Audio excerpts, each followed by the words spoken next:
Yo, Nathan! What's up? I don't know how you do that, man. It is tight back here. It's all about yoga. So now we have two crossovers that, get this, are $300 apart. That's right, and this baby here is the 2013 Lexus RX 350 F Sport. And this, well, that's a Cadillac SRX. Coming up next on the Fast Lane Car.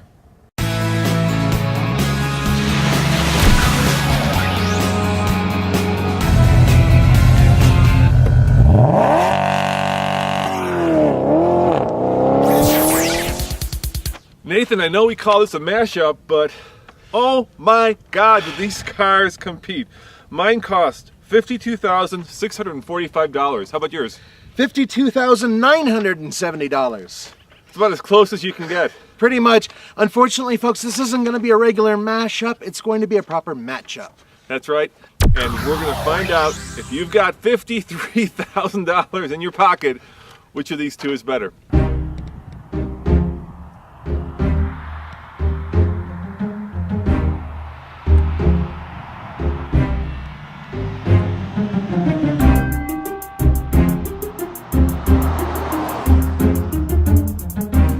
Styling. It's an RX 350. The grille has been redone with the new spindle shape. There's some different shapes here and there.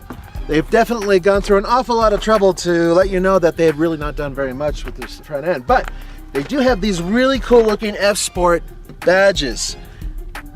And on top of that, 19-inch black painted wheels. You can come over to the back, you can see that the character line still has very little of it. And then finally the rear, which, well, pretty much looks the same as any other rear. I'm gonna go out on a limb here and say that, I don't know, it's just the same. All right, Nathan, mine is the same, but I think mine is prettier. Here, let me give you the camera. Yeah, I might agree with you on that. Come with me, guys. Now, the Cadillac has these little vestigial fins, which I actually like because it gives it a more masculine, more kind of edgy, more kind of sculpted look. And I especially like the wheels on the Cadillac because, unlike Nathan's black wheels, mine are chrome. And here's the best part, they're 20-inch wheels. Gives it that kind of really butch, masculine stance. And if you come to the front with me, you get this sculpted, almost art in motion look. I think it's a very handsome vehicle, and I especially like this color. I know light blue is a little feminine, but the whole thing works for me. Rolling on those 20s, you're a pimp! I am, Nathan. I am pimping my ass. Lexus does a really good job listening to their customers. And a lot of those customers are, shall we say, a little older, and they don't like tons and tons of buttons. They like a very simple setup so they can, get their hands quivering. Okay, they hit the button. Nathan, it's not the Avalon. They're not 68 years old. Anyway, the interior is really well laid out. This is probably the highest quality you can get in the class. And I like the little details, like there's a little cup holder over here that opens and closes. And altogether, a very cohesive package. But with that said, it's a little boring. All right, full disclosure. My wife owns one of these, and she is not. You are gonna be in trouble now. She is not in a walker, and her fingers do not shake. Did I say fingers? I meant hand. Or her hands. This is probably one of the most elegant and classy interiors of any car I've been in this year. I am truly impressed by how much thought and how much attention to detail went into the design of the interior of this car. Having said that, that doesn't mean it's one of the most functional interiors I've ever been in. It's actually one of the least functional. Cadillac's new Q system is, well, let me put it this way. Nathan and I spent 10 minutes and we had to crack the owner's manual to figure out how to reset the odometer in this car. That's how frustrating it can be.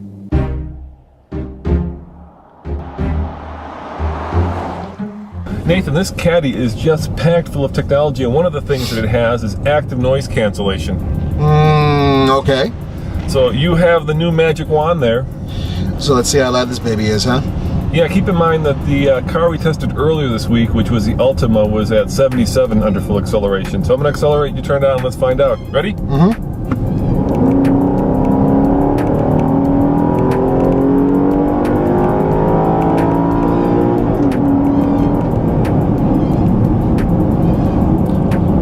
74.3. It works. Wow, 74.3 is not bad at all, I guess.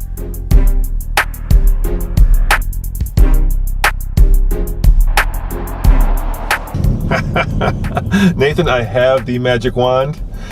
When I tell you to floor it, remember 74 decibels is the magic number to beat, and the lower, The better. the better. All right, go for it.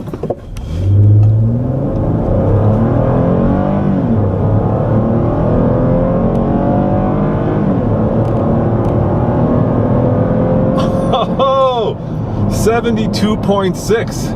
Oh, slam, Cadillac. And on top of that, this is the sport package, so it's got like tighter suspension, so you think you would hear something. Oh. Yes, but having said that, Lexus is the king of the world in building quiet cars. You have to admit that.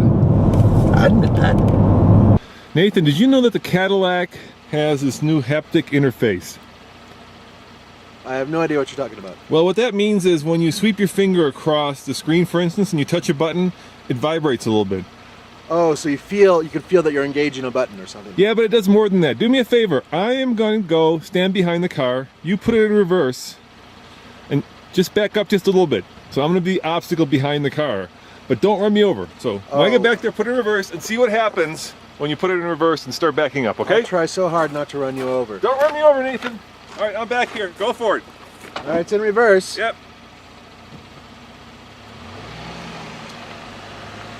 Stop. Whoa! What the hell?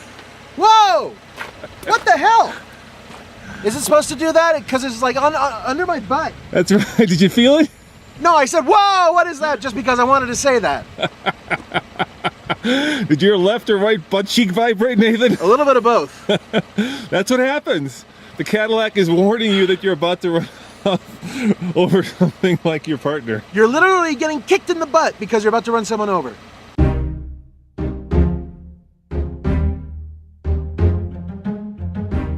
As you can tell, we're in the tomb of death here. It's really dark, I gotta say. It is black on black on black. But it's comfortable. I think the seats are really nice on my tush. And, you know, you seem to have enough legroom. I do. Lots of legroom, lots of headroom. Yeah, I could spend a substantial amount of time back here, Nathan. It's very roomy and you know, relatively luxurious. Yeah, I am impressed, Lexus. You've done it again. Damn.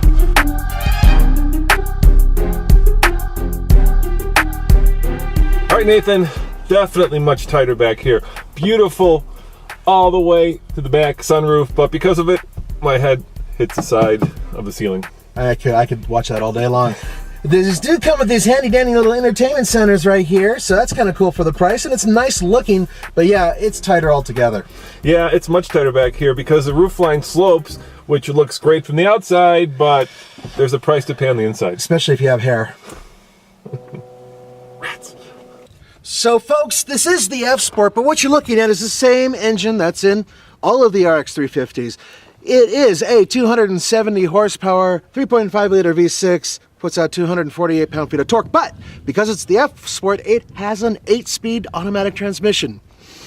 Now, I don't know about this vehicle over here, but I can tell you with this one, looking at it, I can't see a damn thing. I don't even know if this is a real engine under there. I don't know, Nathan. It could be a battery, man. Now go over there. Check out mine. All right, let's check out Roman's. Now that is an engine, my friend. It has a cover, but you can tell there's a big chunk of metal underneath it. My engine puts out 308 horsepower, which I believe is more than yours. It is. And 265 pound-feet of torque. So I win the power battle. And how many speeds do you have in your transmission? Oh. I'm sorry? I'm sorry. 6. And now I heard you. 6. Only 6. Okay. All right, you win the transmission battle.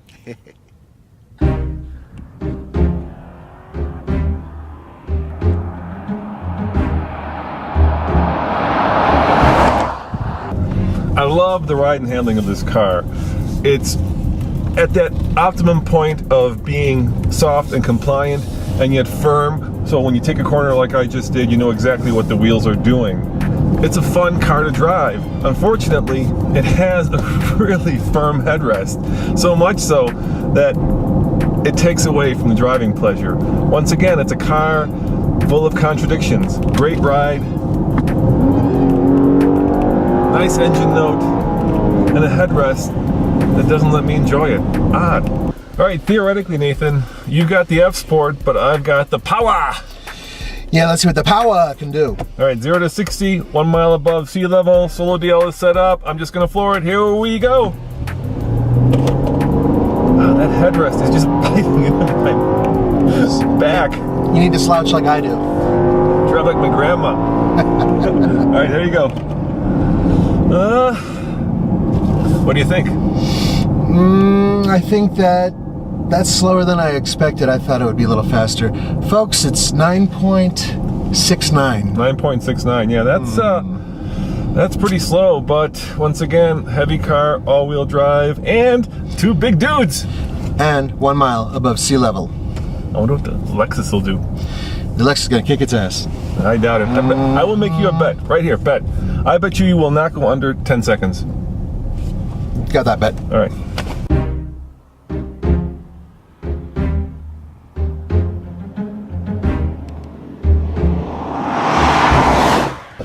All right, Nathan, 9.69 is a number to beat. You've got less power, but you've got 8 speeds, and you've got the F Sport, so whatever that's worth. And paddle shifters, which I'm not going to use because it's actually faster without them. Ready? Yeah, go for it.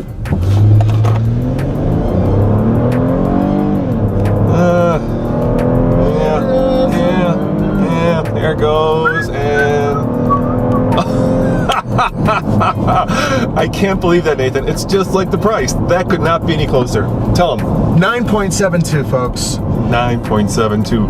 Wow, we're at high altitude, which means, once again, the air density is different and it needs to suck in more air in order to be happy, and it's not happy, and we're both kind of heavy. We do real world testing because usually when you're driving, you either have somebody else in the car or you have a bunch of crap in the back. So, this is a realistic time at high altitude. And let's face it, 0.03 difference.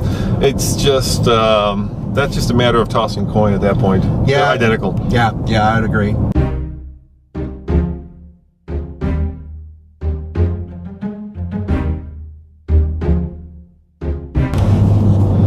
The regular RX 350 is one of the best riding vehicles in its class. I even think it's better than Roman's Cadillac. But when you get the F Sport, you get the beefier suspension. And what that means is what was a pretty nice riding vehicle is no longer that nice. It's okay, but I really don't see the point. When you go around a corner, it is a little flatter, that's true, and it feels like the steering is a little heavier, but that's not much of a gain versus having a rougher ride, especially for the clientele of this vehicle. So I will say that it has not improved, and by putting the F Sport on there, unless you're serious about occasionally carving corners, it's absolutely worthless to get. Just get the regular RX 350, you'll be happier. All right, Nathan, I'm going to steal your thunder because you're usually a t-shirt guy. Yeah. But today I'm wearing a t-shirt that I think sums it all up. Check it out. Just substitute the word more with the word less. In other words, this Cadillac needs less technology. How about the Lexus? I absolutely agree. This needs less sport. So, on the TFL scale of buy it, lease it, rent it, or forget it, how do you rate the Lexus? Boy, I am so close to rent it on this one. But here's the thing. This costs $7,000 more than the regular RX 350. Save your money, get that one. But with that said, it's still a good ride, so I'm just eking out. I'm going to say lease it. You know, when I first got into this Cadillac, the Q system was just frustrating, but I'm learning to live with it, so I'm going to give it a lease it as well. So I think we're at the same place, dude. Pretty much at the same place, and apparently with more cowbell. As always, this is Roman. And Nathan. And remember, subscribe for videos every single day. See you guys next time. Ciao.